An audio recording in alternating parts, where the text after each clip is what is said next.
বরিশাল থেকে আসার সময় কি নিয়ে এসেছি সেটাই সব কিছু তোমাদের সাথে শেয়ার করব।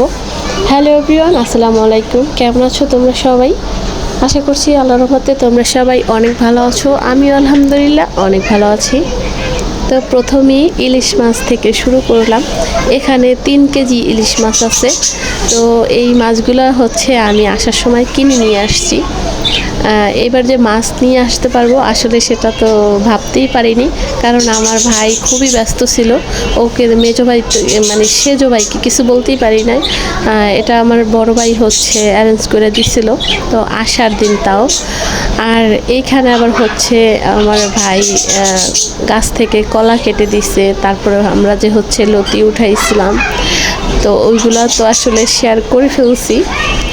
যখন লতিটা উঠাইছি তখন এই যে এখানে মিষ্টি কুমড়া, তারপরে টুকটাক অনেক কিছু হচ্ছে আমার ভাবি ভাইয়েরা দিয়ে দিছে, তো সেইগুলাই ভাবলাম একটু শেয়ার করি।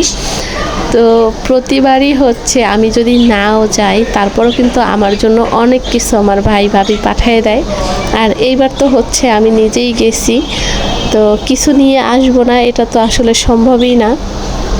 প্রত্যেকটা মেয়েরাই হচ্ছে মনে হয় আমার মতো, কি এক একজন এক এক রকম, ঠিক আছে। তারপরও বাবার বাড়ি থেকে চলে আসার সময় আসলে অনেক কিছুই নিয়ে আসা হয়, কিছুই আনবো না সেটা বলার পরেও হচ্ছে যেমন বস্তা ভরা হয়ে যায় এরকম একটা ব্যাপার। তো এখানে একটা কলা, একছড়া কলা কেটে আমার ভাই হচ্ছে আমাকে পুরোটা দিয়ে দিছে। এখানে হচ্ছে পেঁপে আমাদের গাছের, তো সেখান থেকে পেঁপেও নিয়ে আসছিলাম। তারপরে আর এই যে পাতাবাহার গাছ, এটাও হচ্ছে নিয়ে আসছি। তারপর হচ্ছে দুধমান কচু নিয়ে আসছি। আর এই যে কচুর ফুল যে বলেছিলাম যে আমি ঢাকায় এসে রেসিপি করব, কিন্তু সেটা আর মনে হয় হয়ে উঠবে না, কারণ নষ্ট হয়ে গেছে নিয়ে আসতে আসতে। আমার ওই যে একদিন আগেই আমাদের চলে আসার কথা ছিল, সেই কারণে হচ্ছে আমি ফুলগুলা কাটছিলাম, কিন্তু আমাদের তো হচ্ছে আর একদিন বেশি থাকা হয়েছে, সেই জন্য এই যে অল্প অল্প নষ্ট হয়ে গেছে। তো সেটা ভালো কথা রেখে দিছি যে আমি আজকে একটু শরীরটা খারাপ লাগতেছে, কালকে হচ্ছে আমি রেসিপিটা করব, কিন্তু সেটাও করতে পারি নাই, কারণ ঢাকা এসে আমি এত অসুস্থ হয়ে গেছিলাম সেটা আর আসলে ভাষা রাখে না বলার। তারপরে আমাকে ডাক্তার দেখাইতে হয়েছে, ওষুধ খাওয়ার পরে এখন একটু আল্লাহর রহমতে সুস্থ। ওষুধ খাওয়ার পরে বাবু হচ্ছে অসুস্থ, আমিও হচ্ছে অসুস্থ হয়ে গেছি। তো সব কিছু মিলিয়ে আমার এইগুলা রেসিপি আর করা হয়নি, আমি শুধু আর কি কষ্ট করে টেনে নিয়ে আসছি এটাই। তারপরে হচ্ছে বাড়িতে বসে যখন আমি এই কচুর ফুলগুলা কাটতেছিলাম, তখন আমার বাড়ির সবাই আর কি হাসতেছিল যে তুই এগুলা কি করো, এগুলা মানুষ খায়। তারপর তাদেরকে বললাম যে হ্যাঁ আমি ঢাকা দেখছি এগুলা বিক্রি করে।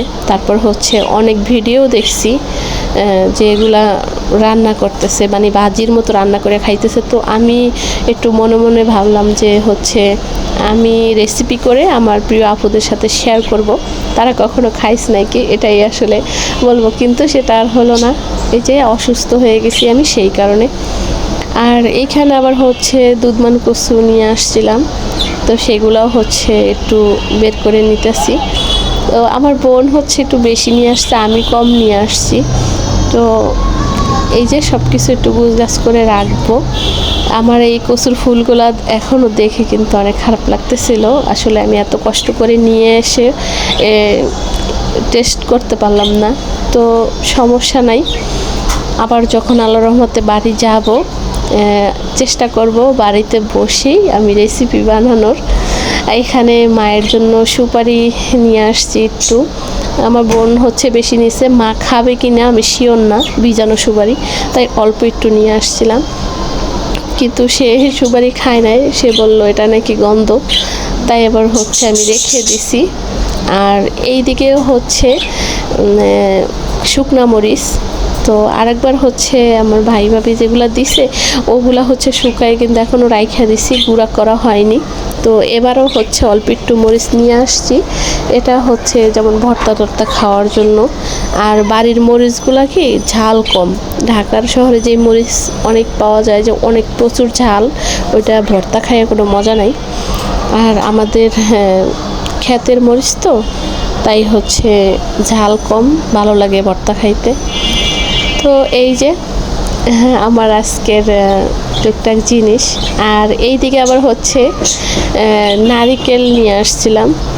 এই যে নারিকেলটা কিন্তু একদমই পচা হয়েছে।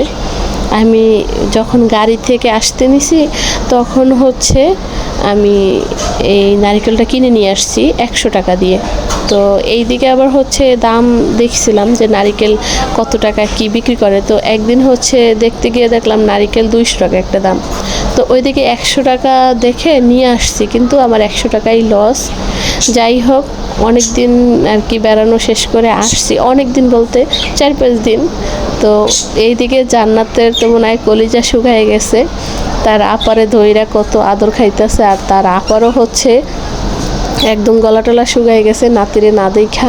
তাই দুইজনে হচ্ছে অনেক রোমান্টিক করতেছিল ব্যাপার স্যাপার। তো আমি আবার একটু ভিডিও নিয়েছি। তো এইদিকে সন্ধ্যার দিকে জান্নাতের বাবা চলে আসছে। তো সে আবার হচ্ছে জাম্বুরা নিয়ে আসছে, আর এখানে আনারস নিয়ে আসছে। তো জানি না কিভাবে নিয়ে আসছে, আমারও না মনে একটু আনারস আনারস চাইতেছিল, কারণ জ্বর তো কিছু খাইতে ভালো লাগে না। মনে মনে বলতেছিলাম যে একটু আনারস পাইলে আর কি ভালো লাগতো। তারপর রাস্তায় যখন আসতেছিলাম, আমার বড় গাড়ি থেকে নাইমে তো আমরা হচ্ছে সিএনজি দিয়ে চলে আসছি, আর কোথাও নামতে পারি নাই, তো খেতেও পারি নাই। আর জান্নাতের বাবাকে বলছিলাম আমার শরীর ভালো না, তো সে হচ্ছে আনারস আর হচ্ছে জাম্বুরা নিয়ে আসছে। তো এটা দেখে তো আমি অনেক খুশি হয়েছিলাম। তখন তাড়াতাড়ি করে কেটে একটু লবণ মরিচ দিয়ে মাখাইয়া খাইতেছিলাম, তো বেশ মজা লাগছে।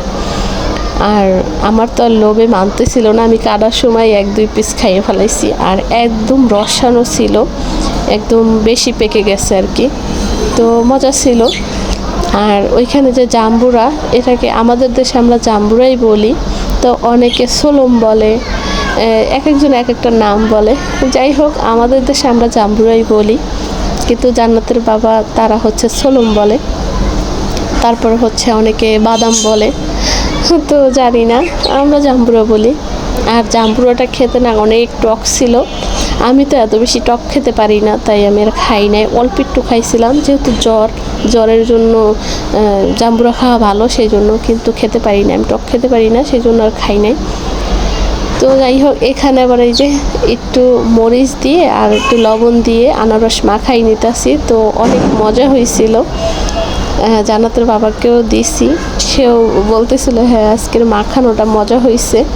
তো আজকের ভিডিও কেমন ছিল আমার প্রিয় আপুরা, তোমরা কিন্তু অবশ্যই কমেন্ট করে জানাবে, তাহলে আমার অনেক ভালো লাগবে। আর লাইক দিতে কিন্তু ভুলবে না। আর এই যে রসানো আনারসগুলো খাইতেছিলাম, আর ওই যে জ্বরের মুখ অনেক ভালো লাগতেছিল। তো এখন হচ্ছে জান্নাতের বাবাকে দিব, মা খাবে না, সে আবার টক জাতীয় জিনিস খায় না, যদিও এটা টক ছিল না। যাই হোক, এখানেই আনারস খেতে খেতে বিদায় নিচ্ছি। সবাই ভালো থাকো, সুস্থ থাকো, আল্লাহ হাফেজ।